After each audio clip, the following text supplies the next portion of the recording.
Hey everybody, and welcome to Open Door Philosophy. I am one of your hosts, Derek Parsons. And I'm the other host, Andrew, and welcome to another episode of Open Door Philosophy. This is episode 89, where we talk about Mary Midgley, our last... I totally stole this from you, I'm sorry. That's fine, it's great. Our last philosopher. Our last philosopher in the series of the Oxford Four. Really excited to end this one out because this is one of your personal favorites. So I'm excited to learn more about that with you. Yeah, it's going to be great. I'm really looking forward to it as well. And longtime listeners will remember that we've talked about Mary Midgley before. We've done when we still did ads on the show. We did a Mary Midgley ad on hats. That was right, on hats. That's right, the haberdashery. The haberdashery, that's correct. One of my former students, and if she's listening, she will know who she is, affectionately referred to her as the Hat Lady. So anytime Midgley came up in class, it was the Hat Lady. That's funny. You'll definitely have to unpack that story for us later, because I'm unfamiliar with that. Okay. All right. She just wears lots of hats. I mean, that's kind of, is that it? Not much more to it. Yeah. Okay. In her later life, when she, I guess her hair was thinning a little bit, and all the promotional and videos and photos and everything, she wears really cool hats. I mean, it's kind of cool. Not exciting at all. It was definitely a look. You gotta look it up, man. Yeah. Huh. Okay. Yeah. She has swaggy hats. Andrew, I like hats. When I think of I need to put something on my head, my go-to is a hat.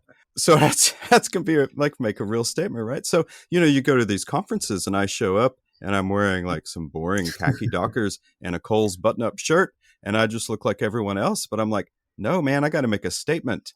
I need to bring some swagger into this. I think I need a hat that really makes a statement. And ladies and gentlemen, that's where Mary Midgley's haberdashery can step in for you. That's right. Mary Midgley's haberdashery, the great philosopher from the late 20th, 21st century. She always had such an amazing hat. And Mary Midgley's haberdashery deals in such things. So when you need to make a splash at a conference, a hat is a great way to do that. Let's see. Mary Midgley's haberdashery is located in West London, but they ship internationally. So check them out. Mary Midgley's haberdashery. Thank you for sponsoring us this week. Well, I do not have swaggy hats. You might, but how are you doing? I know today is a big day. Well, I guess when this podcast comes out, it won't be anymore. That's true. But it's been a big time period for both of us. So what's been up with you? Yeah, it's definitely a time of transition for both of us. Your transition is larger than mine, but yes, tomorrow is the first day of school for students. So, that's great. I love it. It was my 23rd year to teach, and very excited to do it once again. I just I met a few of the students today, a few of the new students, and it was just really fun to talk with them. So, other transition, however, our daughter has moved to Houston. And she is going to U of H, University of Houston, that is, for those unfamiliar with what U of H is. And, that's really exciting. And, the grandbaby and her husband, and it's great. So it's going to be fun to have them closer. And I'm really excited for her majoring in the field of mathematics. She'll be a junior, so she's a transfer student. So maybe we need to have her on when we can do philosophy of mathematics finally. Maybe for her, she's in the honors college at her junior college, and she had to write this kind of culminating paper or whatever. And she did the old, is mathematics discovered or is it something objective in the universe, Wow. Or rather, is it something in the universe that can be discovered, or did humans make up math to explain the universe? So, it went all the way back to Plato and Pythagoras and everything. Cool. So that's super exciting. Cool. I bet you were excited about that. Yeah, I was. I passed it on to some of my math colleagues. Really? Yeah. But anyway, yeah. So that, and I guess the last thing, just because, I had COVID last week. So Andrew and I were going to record this episode last week, and I texted him the day of. I felt so bad. I should have texted you the day before. I just kept thinking I would get better, but it wasn't too bad, but I felt like crap for a good straight 3 days. But it's all good. I'm good now. Little cough every now and then, but I'm ready to teach the people. Yeah. So anyway, how are you? It's Well, transition time for you as well. yeah, well, I don't have COVID, so I'm glad about that. And no worries, of course. Yeah, I've heard some things going around. I've heard a lot of people got COVID lately, so hopefully Yeah, that's I mean, if I didn't go to the doctor and they didn't give me a test, I would have thought like I had a sinus infection or something. yeah. Well, I've had real bad allergies lately, but maybe that's COVID, so I don't know. Maybe. So I'm moving this week. I will be moving once this podcast has come out. I will have moved, and I will have today will have been my first day of law school when this Oh, wow. episode comes out. So that's pretty exciting. Yeah. So that's about it. It's going to be a little bit of a change. I think I got comfortable this last year looking at grading students' work and such. So I was looking at syllabi is the correct name, I suppose. Yeah. But syllabi, and I was like, oh my goodness, this is going to be a big change, but that's okay. Yeah, you ready for it? I think so. I'm nervous for the change, but I'm excited for the challenge, and I think it's going to be a really cool opportunity for growth. So I'm excited about that. Mm-hmm. Yeah, that's fantastic. And we'll become a bi-coastal podcast, which is very exciting. That's pretty wild. Thank goodness for the internet. Although I guess podcasts wouldn't happen at all without the internet. So yeah, probably not. But so it's not really necessary for a bi-coastal podcast, I suppose. But anyway, now we can say we're a podcast from coast to coast. Coast to coast. That's right. I mean, one of the coasts is the Gulf Coast. It's the third coast. It's still a coast. Yeah, people. It's still a coast. It's not pretty unless you go all the way down to Padre Island. I've never been there. I've always wanted to go. I haven't either. It's just too dang far. Yeah, it is. Oh, and just for everyone else, who likes to keep up with our weather updates, it is blazing hot in Houston right now. It was 103 on my car driving home today, and 100. Oh my goodness! I'm gonna. That's rough times in Houston, folks, with the humidity.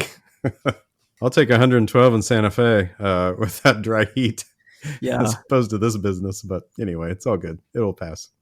Well, I know they're having this hurricane in North Carolina right now, so that's not a lotot of fun. Anyways, yeah. Okay, Mary Midgley. There's no good segue. Yeah. Did you have a segue? There's a segue. I was going to say, in hurricanes, we often wear hats or something, but I don't think that works. I mean, I don't know if you often wear hats, but why not? Yeah, I have one. Okay, I have one. You got to protect yourself from debris falling. Okay, yes. I have one. Okay, so, but that's true. I should wear a hard hat all the time, I think. Okay, so we do not like the heat or hurricanes, assumedly. I don't know about you, but I personally do not like that. I do not like it either. But this is awful. In this series, we've talked about one of my favorite philosophers, and we're about to talk about one of your favorite philosophers. Mm-hmm. And so, Mary Midgley, why is she one of your favorite philosophers? I love Mary Midgley. Let me just say that. And you loved her before for I get a while, into why. too, right? Like, this is not there are places where words can't go. I love Midgley. So there's a couple of reasons, I suppose. I ran into her work, first of all, right at the end of her life. Her final book was called What is Philosophy For? It came out in 2018. She passed away in 2019, and she was 99 years old. And I just happened to see it on Twitter, back when Twitter was tolerable. And I was like, oh, I had this weird thing for a little while where, like, when a philosopher died, I just bought whatever their last book was. I did the same with, hang on, what's his name? I did the same with Brian McGee, who passed away close to that time as well. And then, like, one of the great professors who wrote a number of biographies on Thoreau and Emerson and James. I bought all his biographies on those guys. And I don't know, I just got in this phase where I was buying the last books of these philosophers. And, it's like their last stamp on their discipline. Anyway, her last book was What is Philosophy For? And I knew nothing about Mary Midgley. And it's a topic that I love. The topic of philosophy itself is super self-indulgent, but I really find it fascinating. And her book really just moved me. It was the writing itself is very enjoyable. And there are some philosophers you can say that for, and there's some philosophers you can't. But it's very enjoyable to read. It's entertaining, and I can kind of hear her, her British stodgy old lady voice in her writing, and it's just lovely to read. But I like her take on human nature and ethics, how she combines those two things. I think human nature, and we'll get into this, but so obviously I align with her on a couple of things, and I think human nature, with these ideas of natural selection and Darwinism and social Darwinism, is just such an easy out when it comes to human nature, and especially when it comes to morality and ethics. And she takes a different take on it that I appreciate, which will not surprise anyone who's listened to the previous 3 episodes with those philosophers and their view on ethics and morality.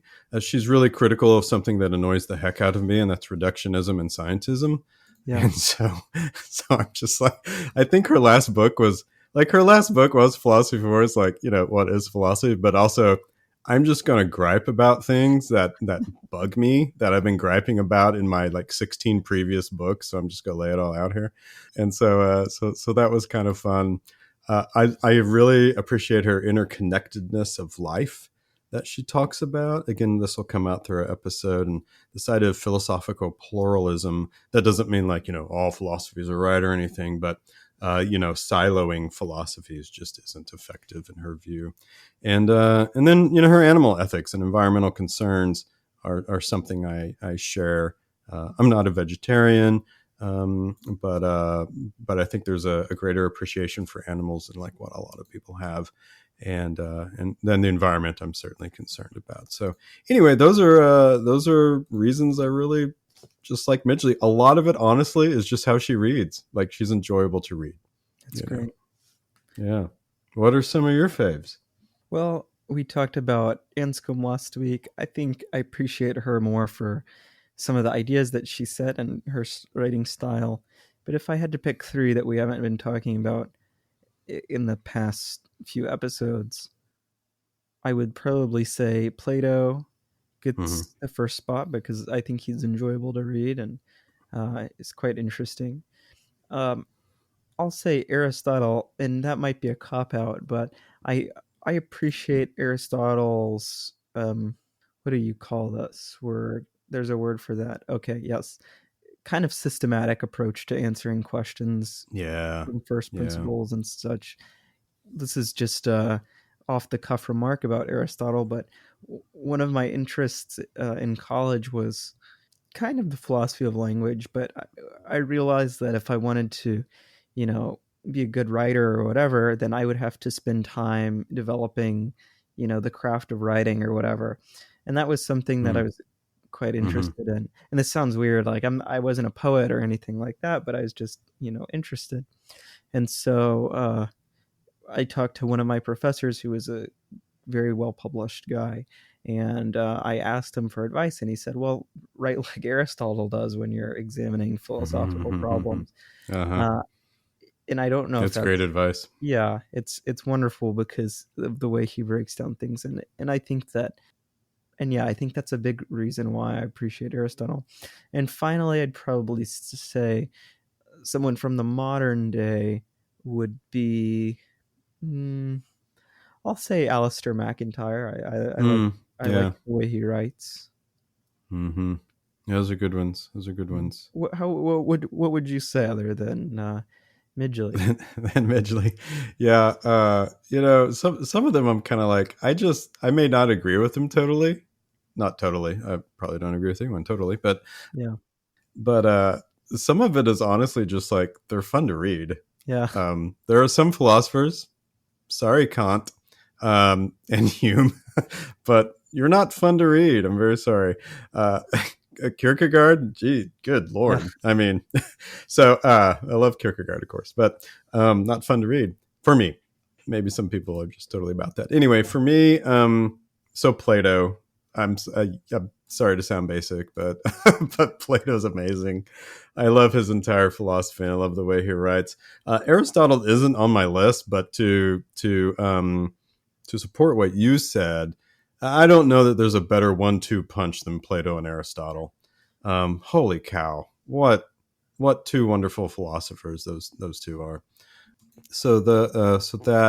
America wise, I like to get a little American philosophy in there. If you've listened to podcasts long enough, you know I love Ralph Waldo Emerson, and we can debate whether or not he's a philosopher or a thinker, whatever that is.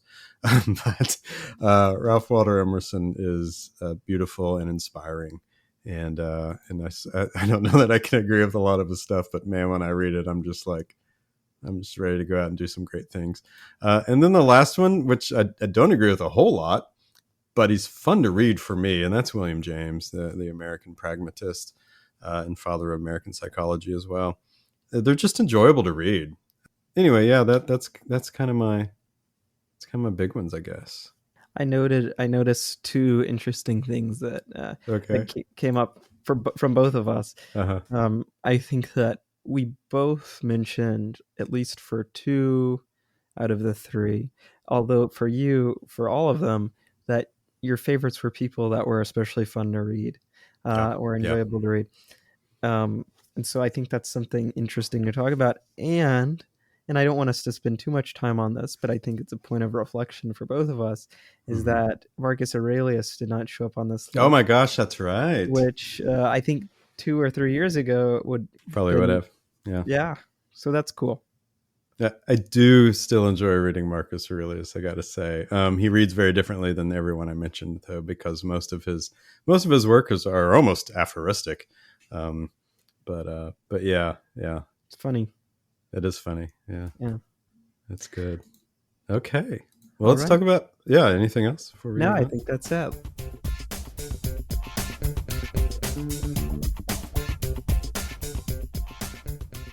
Okay. Well, let me talk about Mary Midgley. So, I'm kind of nervous about this episode. Full disclosure, it's like I know so much about her, and I think she's so fantastic. But also now I got about 40 minutes to talk about her, and how do I do that? So sometimes, when you know a lot about something, you can just kind of ramble and carry on, but I need to be a little structured about this, of course. And so we'll see how it comes out. Mary Midgley, if I'm correct on this, I think if I'm not correct, I'm very close. She published 17 books in her time. Of course, a number of papers as well. But as far as books go, she published 17. I've read a number of them. Her first book, and we'll talk about this one specifically, her first book that came out in 1978. And if you recall, she graduated from Oxford in 1945.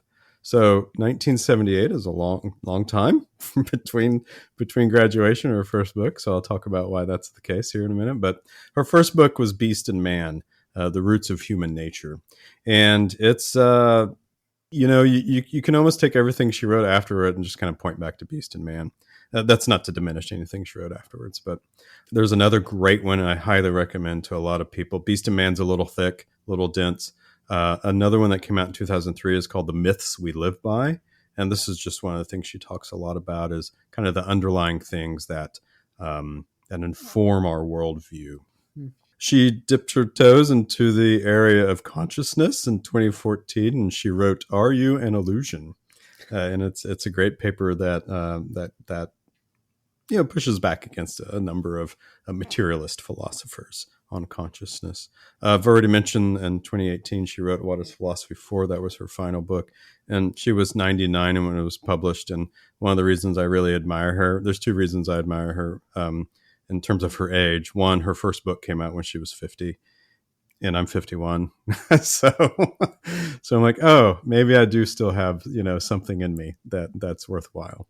And then the other, please let me be as productive as Mary Midgley to publish a book when I'm 9 years old. I hope I have that kind of energy. But there's that. And then there's 2 others I'd like to recommend. Well, I don't know if I recommend this one, but if you're into Mary Midgley, she did write one memoir, and it's called The Owl of Minerva, which is a nod to a Hegel quote, but I won't go into it. But The Owl of Minerva is a lovely recounting of her life growing up, especially in the pre-war era and then going through Oxford. So if you find all that interesting, you might check that out. And then last but not least, if you're interested in Midgley, you want to learn more, but you don't want to dive into any of these specific books, in 2020, Gregory McElwain published a book called Mary Midgley, An Introduction, appropriately so. And so it covers a great deal of her philosophy. So anyway, those are the books I've read. And like I say, a lot of philosophy books are complex. Not that hers are not complex; they are, but hers read so easily. Anyway, if you want to pick up any one of those, I would recommend them. They're all good. At the beginning of the episode, you said that one reason that you liked Midgley, or one reason you appreciated her, was because she liked to do, metaphilosophy or the philosophy of philosophy. Mm-hmm. Do you see that through these books, even when she's doing philosophy and consciousness, or There's hints of it, the what is philosophy for certainly says the greatest amount of it. There's another paper I'll talk about briefly that came out in 92, which is called Philosophical Plumbing, which is a well-known paper and addresses it. But yeah, through the rest of them, like it'll come up. Okay, she she just gets on her little soapbox on occasion. It's like, I'm going to give like 2 or 3 paragraphs on why philosophy is important in whatever book, and that's always fun. But she focuses more on that topic and what is philosophy for. And second question that I have for you is that you said something similar that we've seen with, I believe, 2 of the other Oxford 4, so I guess 3 now. I believe it was with Philippa Foot. I made the Beef Wellington joke about her work, kind of all wrapping together at the end of it. And with Anscombe, I think we could say something similar with some of her work. And you kind of pointed to maybe a similarity there with Beast and Man. Is that, do you think that's true, or is that a overstatement? Well, I mean, it's a bit, hyperbolic, I suppose. But Beast and Man's it's a big book. It might be her thickest book in terms of page numbers. But she takes a number of those ideas and fleshes them out further in other books. So I guess that's what I mean by that. Yeah, if you take say Philippa Foot and her entire corpus, it's similar to Midgley. She has this massive body of work, and much like her literal philosophy, her works of philosophy are very interconnected. Let me just say, so I mentioned that she published her first book in 1978. She was 50. She might have been 51, but don't quote me on that. But the question is, okay, well, great. What was she doing in between graduating from Oxford and then, at 50 deciding to publish a book? So it's a great question. She got married to Geoffrey Midgley. Her maiden name was Scrutton, Mary Scrutton. But she got married to Geoffrey Midgley in 1947, just after World War II. And they had 3 boys. And they moved if you're familiar with England, they moved to Newcastle. And she took a break from her career and raised her kids. She still engaged with philosophical discussions with her friends and contacts and stuff, but she wasn't formally working in academia. But she did return in the late 50s. She began teaching at the University of Reading and then later at Newcastle University. And it was kind of during these times that she began to develop a lot of her ideas that would later appear in Beast and Man and subsequent work. So yeah, in 78 is when Beast and Man came up. So it's not like she wasn't, entirely, raising kids from 47 to 78. She was still teaching, but just not, involved in publishing at that point. But it is funny to hear her talk about, why she decided to write a book. Her quippy little funny saying is, I published my first book at 50 because I first needed to figure out what I thought.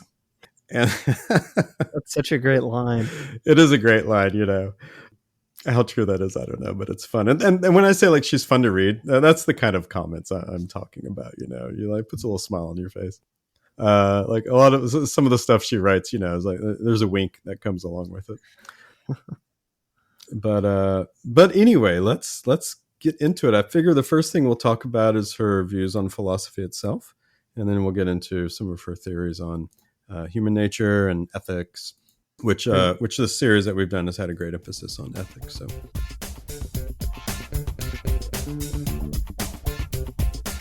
So I don't want to go too deeply into this, but I think it's fun to kind of explore the idea of what is philosophy. Our very first episode, which is horrific to listen to, our very first episode 3.5 years ago, when Andrew and I were so fresh and new. Like babes. I'm in a good mood tonight, by the way. We talked about what philosophy for. Anyway, like I said, Midgley has two works I'd like to address here. And the first is 1992. She published a paper called Philosophical Plumbing. One of the things I like about Midgley is she uses a lot of analogies and metaphors. And so here in this paper, she talks about philosophy as literally being like plumbing. And one of the quotes from the paper is, philosophy is best understood as a form of plumbing. Like the pipes below our houses, our concepts lie in networks beneath the surface, largely unnoticed. And, to link kind of back to her book, The Myths We Live By, is very similar in this vein. She talks about philosophy like plumbing. She uses the example of a faucet. And she's like, all we ever see is the faucet. We turn the handles, we get hot water, we get cold water, and we just like, there's the faucet and there's the water. And we really don't ever think about what's beneath the faucet, underneath those cabinet doors, until something goes wrong. And when something goes wrong, just like with your plumbing going bad, then all of a sudden we're very interested in what's going on beneath the surface. And she says philosophy is very much like that. It's interested in the things that are beneath the surface, beneath the cabinet of your faucet. And so that's why she says philosophy is like plumbing. It's largely unnoticed, but without it, you've got nothing. That's interesting. And everything runs through plumbing too. Plumbing creates kind of its system of things to flow through, which is unsurprising as an analogy to philosophy as well. So that's quite interesting.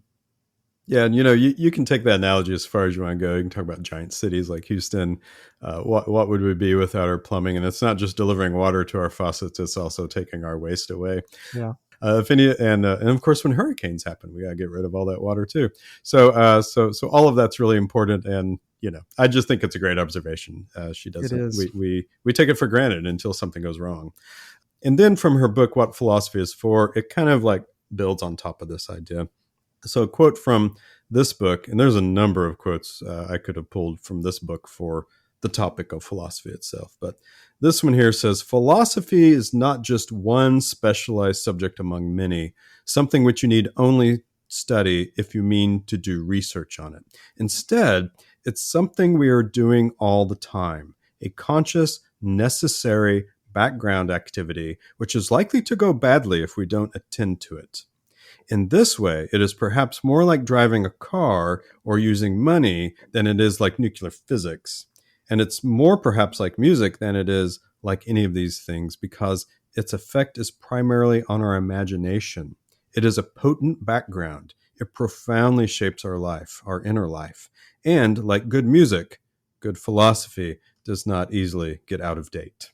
This is a really good quote. I mean, I'm not surprised, and I don't want to say too much because we have so much interesting stuff to get through, but I think people have asked me about studying philosophy in college or whatever, and I have a hard time thinking about what to tell people about it. Yeah. But I think that regardless of, and I think here's how I come down upon it now. I think that philosophy is, this is a great way to sum it up. Philosophy, it's kind of a, what's the word here? I had a great word for this. It was going to be really good. Well, I can still go with it. This is not the word that I wanted to use, but it will do the job just fine. It's kind of a pointless activity. And this will make sense in a second. Maybe I've talked about this on this podcast before, but the fact that it's pointless is kind of the point of it. It's meant to it's not meant to get you extra money. It's not really for anything else. It's not in the aim of, making necessarily making money, or, if you study cosmetology or something, that's cutting people's hair, or you know whatever, engineers designing things. Philosophy, the point is really to think about big problems and big questions, and that's why Mm-hmm. philosophy, under the umbrella of liberal art, which means free, it's a free art. It's not attached to anything, and it can be, but uh, it's something which helps us do things better in any sort of way, but primarily think better. And that's what I think. And so, even if you're not interested, and this is something we've talked about for a while, studying philosophy rigorously, which, I mean, good for you for not, and that's not a knock. It's still a good exercise, at least, to develop a crucial skill of our life, making decisions. Yeah. Yeah. I mean, of course, I totally agree with that because I teach philosophy too. Yeah. I like how she says also, it's a continuous, and two keywords here: necessary and then background. Yeah. Necessary background activity. In other words, it's always kind of going, in our lives. Philosophy is always going, whether we realize it or not. Everyone does philosophy. They may not know it, and they probably don't do it very well. In fact, she says that in the same sentence. She goes, it's likely to go badly if we don't attend to it. So, yeah, it's a necessary background. If like we used to trumpet on this show so many years ago, we said like, to live a good life. That was Yeah. our tagline or whatever. All for the purposes of living a good life. Yes, that was our tagline. Yeah, that's what philosophy in a lot of cases is meant to do, is help you to live a good life. And, if you don't attend to it, well, you're just kind of flailing around. You might do some things that are enjoyable to you. But anyway, I need to get off my soapbox. But that's some thoughts she has on philosophy itself. So That's great. anyway, any final comments before we move on? I have stuff to say, but I think we should save that for another I know, episode. right? Follow-up episode. Yeah. Okay, so like I said earlier, her philosophy is very conceptual. So it's hard to talk about things specifically without it leading to other things, to where we end up with this giant picture of what philosophy is and what it's supposed to do. So two things she just kind of rails against in a lot of her work is these concepts that she calls, and I don't think it's her specifically that she calls them this, but reductionism and scientism. You put an ism on the end of something, and then it becomes something that is specific and has sets and rules and specific beliefs. And so I want to talk about reductionism for a minute, just kind of define what it is, and then what the problem, or she sees the problem as, and then maybe what a solution is. And then we'll get on to scientism, and that will bring us to human nature and ethics and morality. Reductionism, you may not know what that is, but a lot of our society functions on it. And that is the idea that complex problems, complex phenomena, can be fully explained by reducing them to their simplest components. You can think of maybe a chemistry experiment where you are reducing something with heat to its smallest, element when everything else has been removed from it. This idea is really prevalent, frankly, in our lives. It's prevalent in, well, of course, anything in science. We want to reduce that down, but then it became prevalent as the history of thought moved forward from the Enlightenment. It became very prominent in terms of how we view human nature, and how we also view, like today especially, and no knock whatsoever, but to certain strands of therapy relies on this idea of reduction, where we can go back in time and peel back the layers, if you will, to find that one little nugget that is the thing, that we need to address, where everything else is just like, I'm going to sound like Shrek, but we're talking about peeling the onion back here, right? So reducing things to the simplest components. Now, in all of her criticism, she is not saying that reductionism doesn't have its place. But her criticism is like we rely on it far too far too much. So the problem here, she says, is that reductionism simplifies complex systems by ignoring the interactions and relationships between different components. And this is when you get her kind of holistic idea of philosophy. You can't just look at one thing. One thing doesn't exist. Everything is always in context. There are always connections to that one thing. And reductionism just focuses on the one thing and doesn't consider the whole. Does that make sense, Andrew? Yeah, that's a great way of looking at things.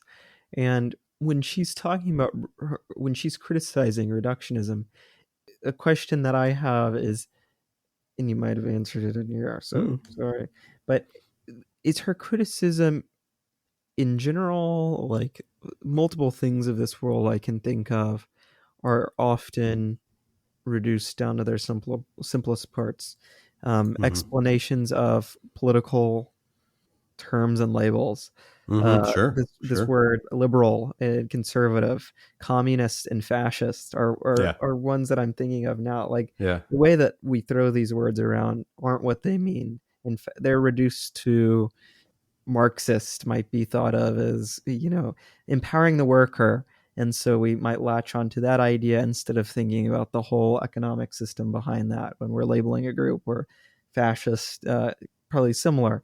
Is she thinking about this in multiple different areas, or is her critique of this, especially in philosophy, where we might think of Anscombe and Foots and Murdoch's criticism that philosophy is focusing, or ethics might just be focusing on the right decision, might just be focusing on reason instead of encompassing other aspects? Yeah, you can certainly, and she does, apply it to all kinds of things in just life. For her, life is philosophy. But there are, of course, very specific philosophical things. And she does talk quite a lot about morality and ethics. And so if you go back and look at like what our other three philosophers we've talked about, and logical positivism and the view of ethics at that time, and talking about utilitarianism and talking about deontology and those particular viewpoints, she's also talking about reductionism with those as well. She's like, you just can't boil things down to a number. You're making a choice about what's good just based on numbers of people. So yes, it can be applied to like so many things, but also she certainly talked about it in philosophical context as well. So kind of an example would be, reducing human behavior. She talked a lot about human nature, reducing human behavior solely to like some sort of genetic or biochemical process. For instance, if you take a sort of social Darwinist or survivalist sort of mentality of like why two people are attracted to each other, you can talk about boiling it down to kind of like caveman mentality, where we're talking about the best mate to protect, the best mate to have babies with. She's like, that's far too simple. You can't just boil human behavior down to genetic or biochemical processes, although those are very important. It says it overlooks is the complexity of like social and cultural and psychological factors, which are constantly changing. She's like, you can't ignore those. They're important in the formula as well. So it's not a complete dismissal of it, but it's like we need to add more to it. It's just not that simple. And maybe it's what philosophy does. It takes something that's simple and makes it really complex. But yeah, can I give you two quotes and then we can maybe talk about it a little bit? Yeah.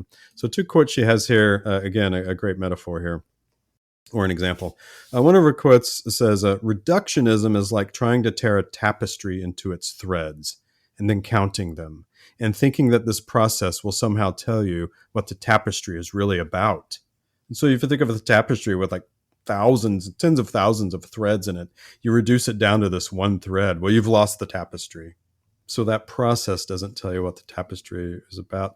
A second quote says here, the doctrine of reductionism is founded on a systematic underestimation of the difficulties it meant to solve. It is always supposed to work by progressively simplifying things, but in practice, the simplifications it produces are achieved at a heavy cost in terms of unrecognized and unresolved complexity. The characteristic thing about reductionism is its inattention to and even denial of these complexities, which are simply swept underneath the carpet. So her solution to all of this is just simply to adopt a holistic, well, simply isn't the right word, but to adopt a holistic approach where different levels of explanation, biological, psychological, social, all of these are integrated, and attempting to understand human nature and ethics requires considering the whole person and their environment rather than just isolated parts. So that's her view on reductionism. This sounds quite similar to her critique of scientism too. Is there any overlap of a criticism of reductionism with scientism? And maybe before that, could you tell us a little bit about what scientism is? So, I guess one of the things I should mention hasn't come up yet somehow. Oh heck, what's his name? Richard Dawkins. So the scientist Richard Dawkins, who in the '70s was also producing a lot of work at the time and catching a lot of attention, Midgley had a lot of problems with Dawkins. A lot of his views, which of course are heavily biological, Dawkins, to his defense, even says he's not a philosopher, he's a biologist, but he always ends up on philosophy podcasts somehow. But anyway, she took issue with a lot of his scientific reductionist views. And so let me talk about scientism and maybe how that all works with Dawkins a little bit. So scientism is this belief that science is the ultimate path to knowledge, and you can probably think of some examples just in society where we cede all power and knowledge to the sciences. And if you think of this from like a logical positivist standpoint, and the emphasis on meaning and language at the expense of negating anything that's remotely metaphysical, you can probably see how this sort of fits in with that entire view that these four philosophers had coming out of the World War II. But yeah, it's this idea that science is just this ultimate path to knowledge, and it can explain everything about the world. And that's like an everything underlined. It's the idea that science can eventually explain everything about the world, including moral and philosophical questions. So that's kind of scientism. And that's why she puts an ism on the end of it. And that's not unique to her. No, it's not. I've heard this phrase from many other philosophers. I think this is something that I don't know since when, but I think this has been a key specific criticism, I think, for a lot of philosophers. Mm-hmm. But it's also similar to reductionism. This is one of those things which is very prevalent in the world right now. I think people tend towards scientism, and Mm-hmm. maybe we could give an example of this before we jump in more. So let's imagine that we're 50 years in the future. We have some kind of AI technology that does not stink, but actually can give us accurately pretty much any answer that we want on any topic. Mm-hmm. And let's say that for all things similar, we're still in a even more scientifically or scientismly, I don't know what the word would be there, scientifically minded society where we Mm-hmm. place all our trust in science. We can imagine this boy Timmy at school has his first crush on a girl or something like this when he's in first grade. So he comes home and he says to his AI personal computer or whatever, uh, "Tell me what love is," and Mm-hmm. because he wants to know if he's in love. And so this computer spits out a bunch of facts that tells him the neurological and the evolutionary basis to love. Mm-hmm. And Timmy reads it, and he's a genius, I guess, because he can understand all of these scientific quandaries.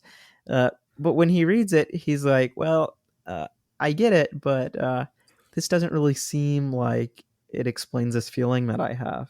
And it really doesn't. It tells me the how, maybe the how of my body and how it's working, but not the why.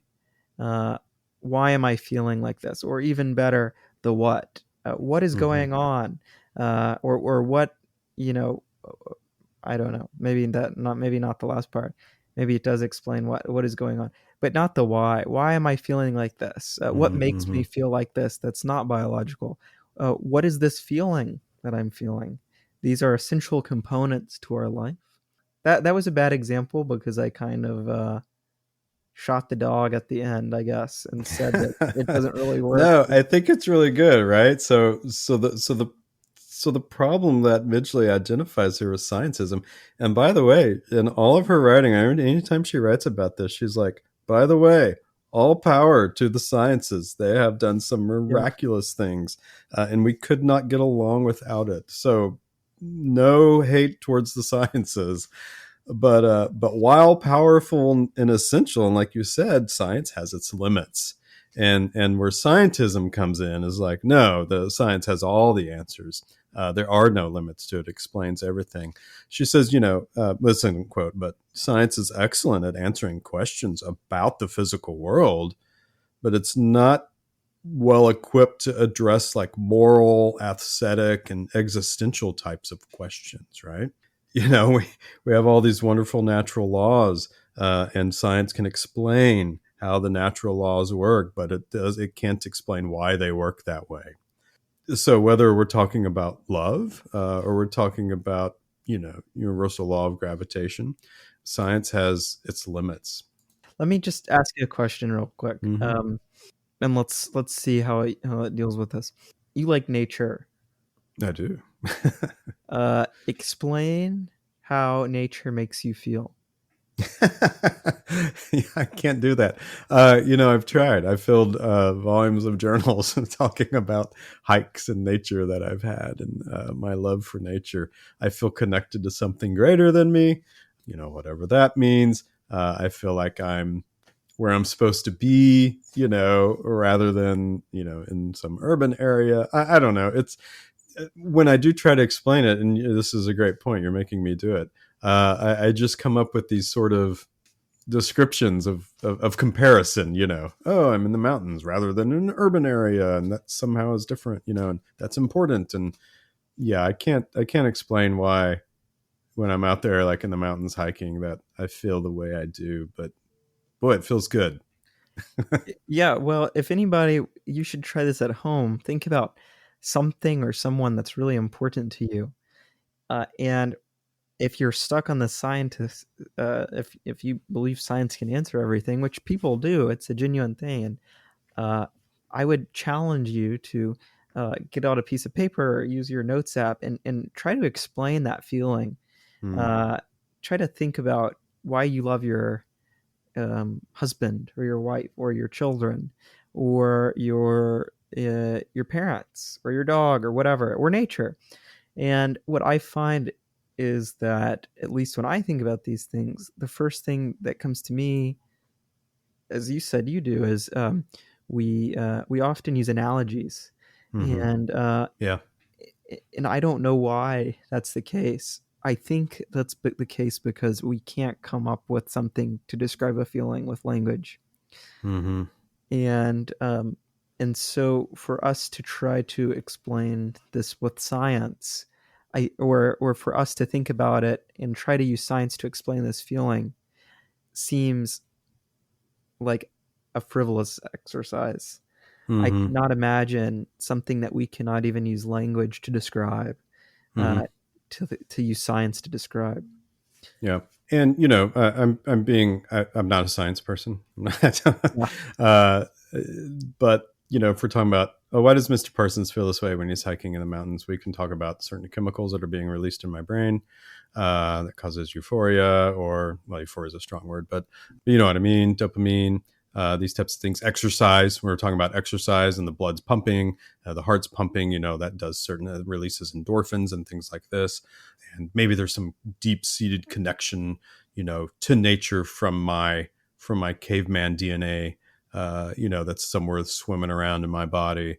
And these might be able to explain why I feel the way I do in nature, and maybe so. I don't know if it explains it or if it just says what's happening physically as a reaction to it.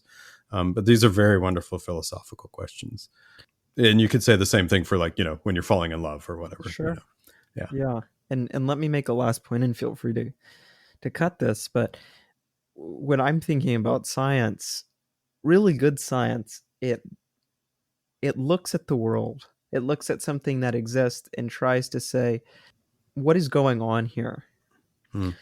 it tries to look at, why does a brick and a shoe dropped at the same height without any resistance fall at the same, or hit the ground at the same point. So it's trying to explain like a process that's ongoing. I don't know if it can do anything really more than that. Explain a process that's already ongoing. Like I've been reading this book about, unsurprisingly for a lot of people, well, and feel free to cut this too, about the existence of God, and this is where the scientism question comes up quite a lot. But for us to try to explain more ethereal things like feelings, or even immaterial, really any immaterial feelings, which are extremely important, it's like, now I'm trying to make an analogy. Trying to ask science to talk about the immaterial is almost like trying to make a fish explain what it's like to feel water. Yeah. It's trying to do something that it cannot do by its very nature. Yeah. And I Yeah. think that's her point here, right? It is. I mean, her point is there are other forms of understanding that are out there that are important too. It's not just what comes from scientific deduction or observation. Philosophy, literature, the arts, like all of these explore aspects of human experience that, like we're saying right now, science just can't fully capture: emotions, values, meaning, things like this. And this brings us into the realm of ethics with her. Ethical decisions can't be made based solely on scientific facts. I mean, I suppose you can think that, but Midgley disagrees. Moral reasoning involves all kinds of things: values, principles, judgments. These all go beyond empirical data. Determining what is just or what is fair requires more than scientific analysis. She says it requires ethical deliberation. And that's where we get to like human nature, ethics, and morality, which Yeah, is our last topic here. and this sounds so similar to these previous the previous Oxford 3, who are thinking about very, very similar things. Let's go to Anscombe real quick and think about her talk Yeah. about the atomic bomb.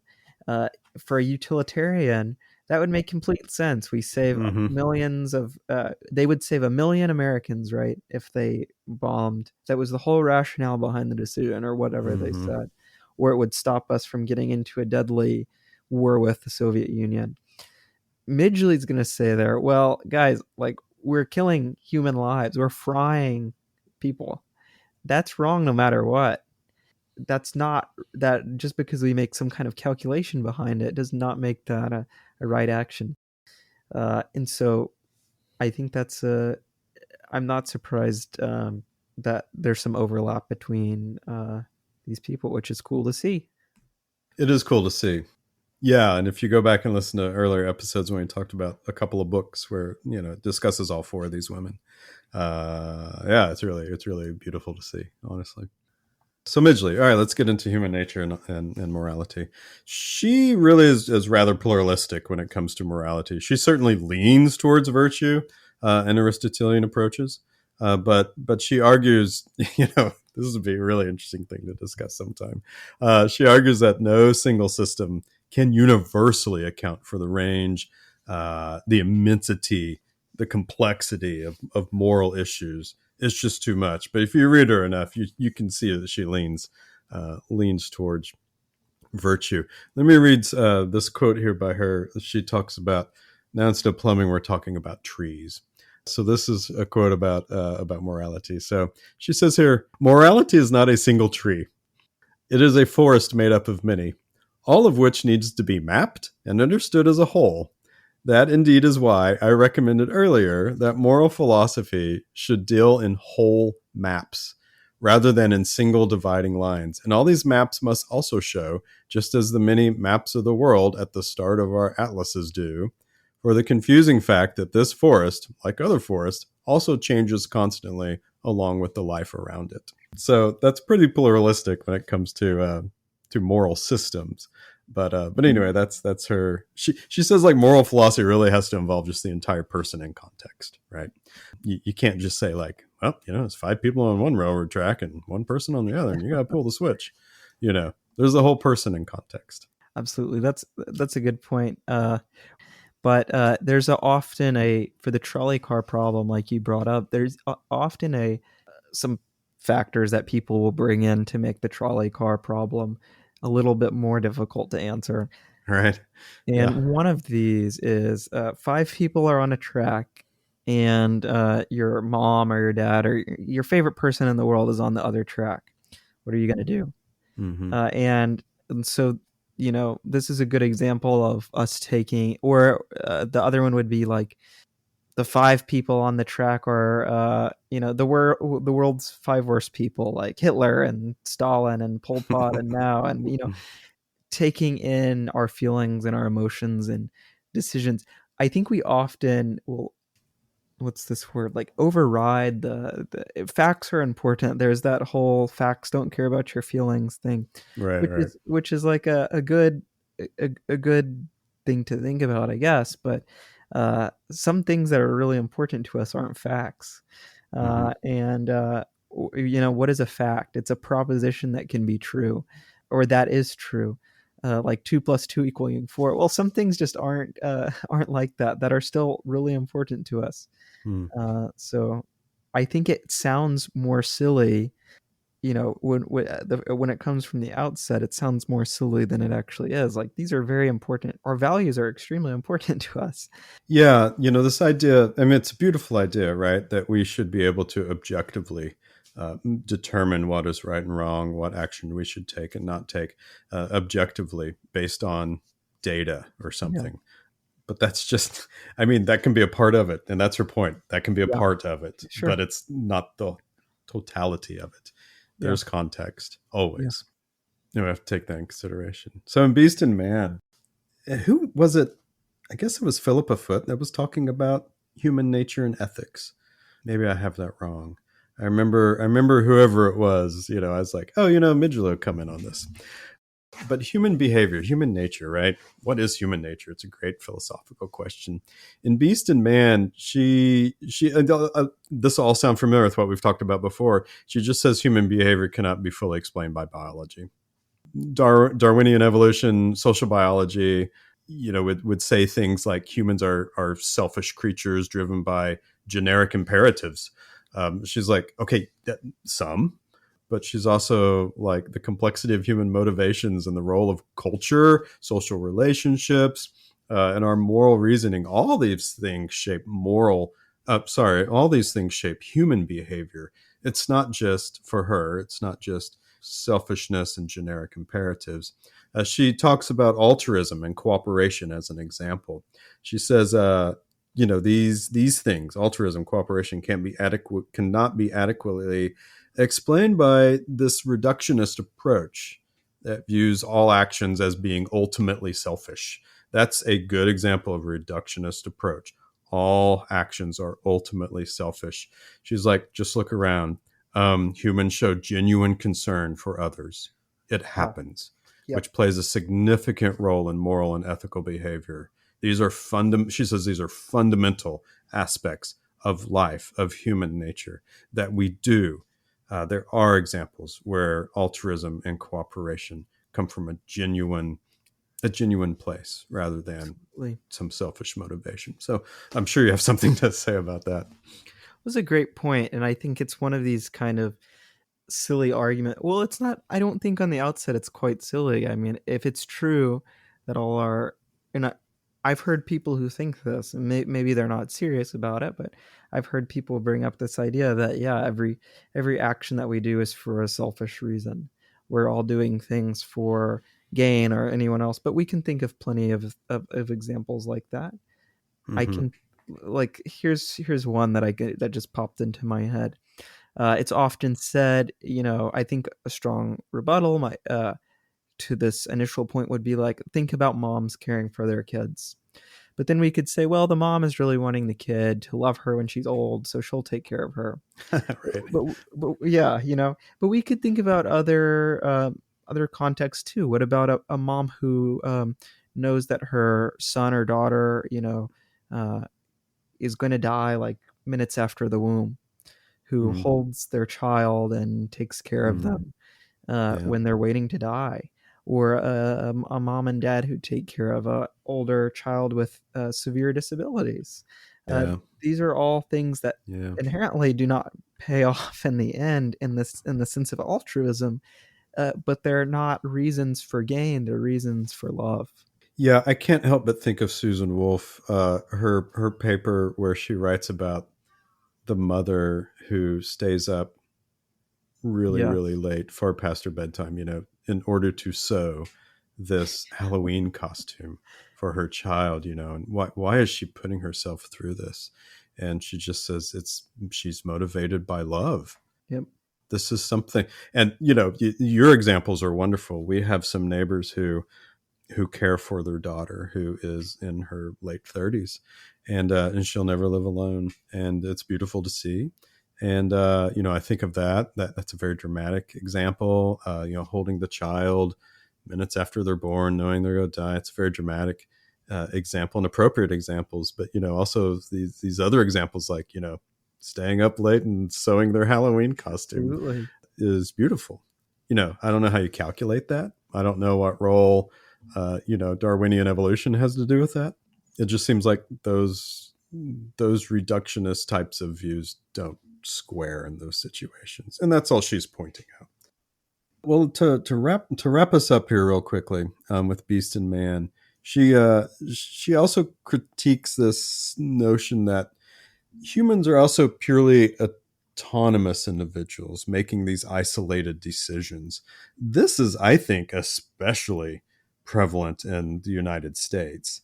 And that's not a knock at the United States. It comes from our whole rugged individualist myth that we all live by. And by myth, I don't mean something that's not true. It's just one of our It's like, yeah, national, it's yeah, a cultural myth. Yeah. yeah, it's a natural identity, national identity, and rugged individualism. Pull up your bootstraps and go out there and do it. She's like, so it must be in England too, of course, but she's like, no, humans aren't actually this way. She said, like, our values and our moral beliefs, all these behaviors that we do, they're profoundly influenced by our cultural heritage, all kinds of things, cultural heritage, social interactions, our communal life that we share with other people. And we've certainly, especially since COVID, but I would say in the last 20 years, society's become far more isolationist. Uh, I can only speak to the United States, but the great book by Putman, "Bowling Alone," is a fantastic diagnosis of this type of isolationist stuff in the United States. But even with that, we're still very much connected in a communal life in a way. And she says that understanding human nature and ethics requires looking at this broader picture, right? Broad picture. We have to include biology. She doesn't say, like, dismiss it. We have to include biology, but also sociological, social, cultural, these dimensions are part of all of this, and we can't dismiss it. Beast and Man is this call for a more integrated approach to understanding what it means to be human and how we should live ethically in the world. And so that this little section here I just talking about really wraps up her kind of viewpoint really well. It's a broad picture. It's appropriate to reduce things from time to time. It can't be the only thing. It's appropriate to talk about our cultural heritage from time to time and look at that very specifically, but it's not the only thing. Our communal life, it's not the only thing. Our psychology, it's not the only thing. We have to, like, look at this, go back to the tapestry example. We have to look at all the threads in the tapestry together. And some of those individual threads can be very important to discuss, but there's also a whole picture. And if we ignore that whole picture, we're ignoring a significant part of being human. Mic drop. That was great. Okay. Well, folks, Andrew thinks I should just leave it right here. Maybe we should say something sort of summary about these four Sure. women, though. Yeah. These four philosophers. What do you think, Andrew? Since I've been Well, going off the last 5 minutes. no, I feel a little bit intimidated talking because I feel like I just came after a Ciceronian or something. Yeah, Churchill or something. Yeah. Come on, people. I think that this was our first big series in a while, and it's been our only series of philosophy solely in the 20th century. And I think that we've seen, especially, I mean, from this last point, maybe entirely, is that the way that philosophy's evolved and changed over the time, especially if you've been listening to previous episodes all the way from the beginning, we can see this expansion of philosophy, not really, wanting to look at just the parts of things, but the whole. And it's interesting that this came out of the times that it did. And I think that it's been fun looking at these women. I mean, extremely influential, I think. So I think the interest in the overlap is really cool. But we could see too that there's all certain avenues that they all did by themselves. Iris Murdoch with her literature, Foote. Well, I mean, I think she was highly critical of utilitarianism, deontology Yeah, specifically. that's true. I mean, all of them were in their own way, but I mean, she true. laser focused. And she did a lot with thought experiments too. Now that I'm thinking about it, she wrote a number of very famous thought experiments.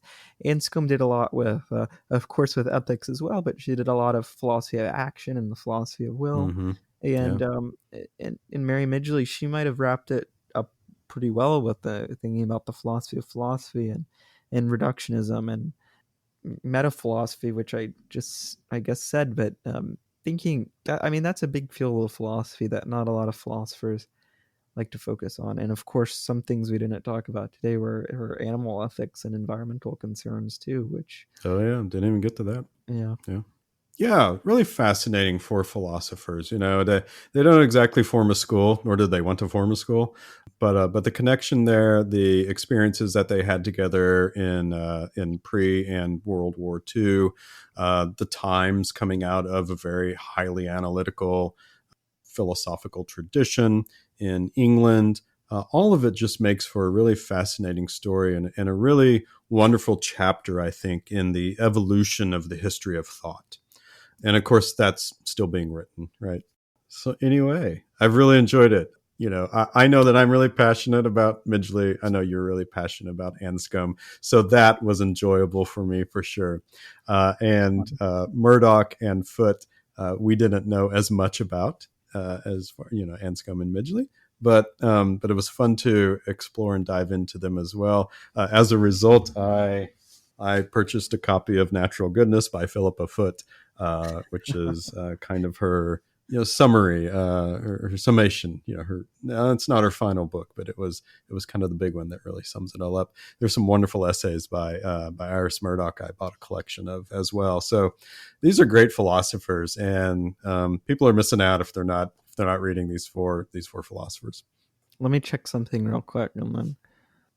Well, I was gonna say that if you send us your favorite philosopher and from here and give us a paragraph why, I'll send you a copy of The Women Were Up to Something. But that was $11 that I don't have, so I will send you. That might potentially be very expensive. But I tell you what, you want to tell us who your favorite philosopher is and why? We'd love to discuss it. Yeah, absolutely. Yeah, so that'd be fantastic. Send us that, and I might send you a surprise. Maybe not. I think too, we often do an end of year episode, and the end of the year is coming. And so, if you want to send us any questions for us to answer on our yearly question and answer episode, let us know, and we will include those in our final episodes. We get a lot of questions, so we might not get to yours, but send them in anyways. Right. Absolutely. That'd be a lot of fun. I guess that's it, man. We did it. Yeah, we did it. We did it. I'm going to start school, and you're going to start school, and life rolls on. Yeah. Okay. Well, geez, guys, thanks for listening, everyone. We're happy that you did. Thanks for listening to me just do my love fest for Mary Midgley. It was great. I think you did a great job, and I enjoyed it, so that's good, at least. Yeah, make sure to like this episode wherever you're listening. I guess you can't like it everywhere, but check us out on YouTube, and you can like it there. leave us a review wherever you're listening to this podcast. Regardless, leave us a comment. You can do that either on Apple Podcasts, on YouTube, or you can send us an email at contact@opendoorphilosophy.com. If you do that, you may or may not get a surprise. Well, you'll definitely get a surprise. But if that will be tangible, it may or may not be. I guess that's it. Yeah. Okay, great. Well, that's it, my man. Well, that's it, everybody. Thanks, Andrew. It was a whole lot of fun. And remember, everyone, when your life is in need of some philosophy, the door's always open. Thank you. See you. Peace.